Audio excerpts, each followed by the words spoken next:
Joining me now is co-founder of 76 Research and host of the Trish Regan Show, the one, the only, the great Trish Regan. Nice to see you, lady. You know, it's not just passenger air travel, but the movement of goods across this country impacted by the Democrats' Schumer shutdown. How much economic damage are the Democrats doing to our nation right now? I think it could actually be quite massive. I'm very concerned about it. I suspect, Chris, that they may be softening a little bit only because we just got through Tuesday.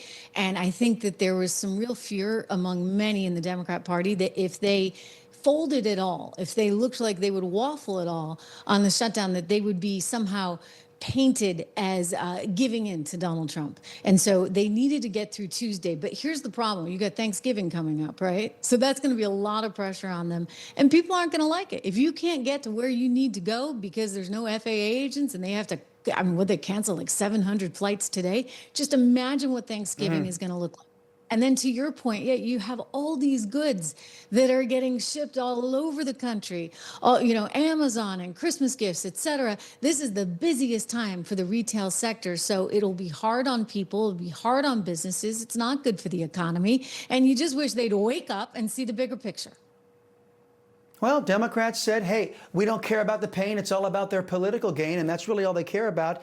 And there are still going to be people out there who vote for him, you know. Because of the shutdown, the Labor Department could not release their October jobs report. But according to a report by ADP, employment in the U.S. private sector accelerated faster than expected in October. Could it be the private sector is moving on without government? Government's like, you know, so yesterday? Wouldn't that be great, right? I mean, who needs the big bloated government? That's what they want. That's what AOC wants. That's what Ma'am Dami wants. They want all your money and they want the government to have it. They want the government to distribute it. So if you have a smaller government, believe me, we need a smaller government. We can't continue with this big bloated government. So in some ways, this might be a blessing in disguise. You know, we will streamline this. We will learn to do more with less. And that means a smaller government, which I frankly think is better for everyone. Ultimately, I mean, despite the fact that we've got a lot of pain in the interim. Look, the ADP report was encouraging, but it's still not enough. I mean, some people are saying, hey, the plus side, if you want to look at the glass half full, is that it will put more pressure on Jerome Powell and those at the Fed to lower rates even more, which, you know, Donald Trump has been calling for pretty consistently, saying we need to do this. We need to do this. It's the middle class that's getting hurt, and you need to free up capital so that loans are cheaper, mortgages are cheaper, car loans are cheaper. And there's some real validity to that.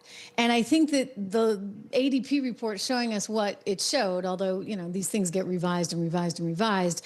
And by the way, there's always a disconnect between ADP and the actual government numbers. We'll see how it all shakes out when they all get back to work. But I would just say, look, we're doing okay. We could do better. And I guarantee you this president wants to do better. I just hope that, has anybody checked on Jerome Powell? Is he over his TDS? Did he get a cure yet for TDS? It's amazing, President Trump was asked about the job if it wasn't for Donald Trump. I know. Speaking of the president, President Trump was asked about the. I don't know how much it's TDS and how much it's just like the guy is sort of stuck in another era. He hates Trump. He hates Trump, and he's willing to punish the.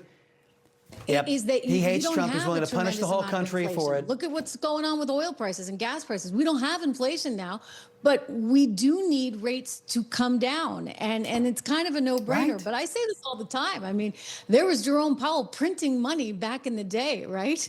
And we were like, I remember being on your show saying, why is he doing that? It's only going to lead to inflation. And now I'm saying, why is he doing this? It's only going to lead to hardship. You need to move. Trust me, he hates Trump. Speaking of which, Trump was asked about the Supreme Court hearing arguments on the legality of his tariff regimen. Watch. I think it would be devastating for our country, but I also think that we'll have to develop a Game 2 plan. We'll see what happens. Most people tell me we did very well legally. Trish, I've got only 30 seconds left, but our legal eagle said it doesn't look good. The Supreme Court. What if they undermine the $17 trillion of investments coming into America? My sense is the economic impact would be severe, courtesy of 9 people in black robes. Well, not to mention that we might have back pay, right? Because we might now owe these countries money if we have to pay back any of the tariffs. I think it would, I suspect the Supreme Court will come out somewhere in the middle where they won't completely negate all of this. But don't forget, the president has other levers he could use. There's emergency powers, emergency economic powers. He could have more targeted tariffs. But I agree with you, Chris. It wouldn't be a good look. It would be costly.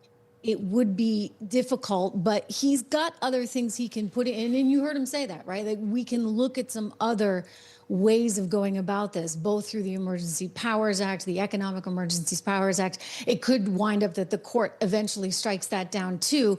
But again, he could come back with some kind of very targeted approach on trade. So we'll see how it all goes. But it makes people nervous, of course. You know, folks, I thank God for my wonderful wife, my kids, my country, the greatest nation ever. And Americans like you who believe in the truth, the Chris Salcedo Show will never stop fighting for you. The Chris Salcedo Show, for the news you need to know.